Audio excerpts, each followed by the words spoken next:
राहुल गांधी ने एक बार फिर भारतीय लोकतंत्र पर सबकी नजरें टिका दी हैं और इस बार महाराष्ट्र के हाल के चुनावों पर बात हो रही है। तो क्या चल रहा है, मैं आपको सीधा और आसान तरीके से समझा रहा हूं। राहुल गांधी ने भारत के चुनाव आयोग पर नतीजों को फिक्स करने का आरोप लगाया है। वो अपनी बात कहने में कोई कसर नहीं छोड़ रहे। उनका दावा है कि लोकतंत्र में हेरफेर करने की जानबूझकर कोशिश की जा रही है।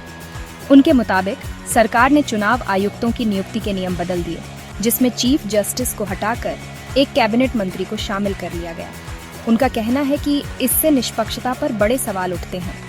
लेकिन इतना ही नहीं, राहुल बताते हैं कि महाराष्ट्र में सिर्फ 5 महीनों में 41 लाख नए वोटर जोड़े गए, जो पिछले 5 सालों में जोड़े गए कुल वोटरों के लगभग बराबर है। शक होता है? उन्हें ऐसा ही लगता है। फिर वोटिंग प्रतिशत का रहस्य है। शाम 5 बजे मतदान 58.2% बताया गया था, लेकिन अगली सुबह तक यह 66% तक पहुंच गया। यह 7% से ज्यादा है, या कहीं से भी लगभग 76 लाख वोट बढ़ गए।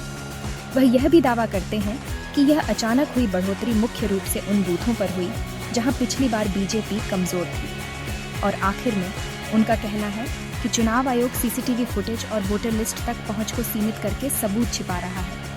हालांकि चुनाव आयोग ने करारा जवाब दिया है। उनके मुताबिक ये सभी दावे निराधार हैं।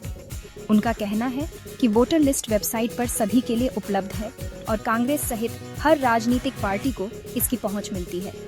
नए वोटरों के बारे में चुनाव आयोग का कहना है कि पूरी प्रक्रिया पारदर्शी है। राजनीतिक पार्टियां हर कदम पर आपत्ति कर सकती हैं, लेकिन इस बार मुश्किल से 100 अपीलें दायर की गई। और उन वोटिंग प्रतिशत के बारे में चुनाव आयोग समझाता है, वोटिंग के दिन संख्याएं हमेशा अस्थायी होती हैं और देर से गिने गए वोटों के साथ बढ़ती है। इसमें कुछ भी नया नहीं है, ऐसा पहले भी हो चुका है। तो क्या यह भारतीय लोकतंत्र के लिए एक असली संकट है या सिर्फ राजनीतिक बयानबाजी? अपने विचार कमेंट्स में बताएं और ऐसे और अपडेट्स के लिए सब्सक्राइब करना ना भूलें।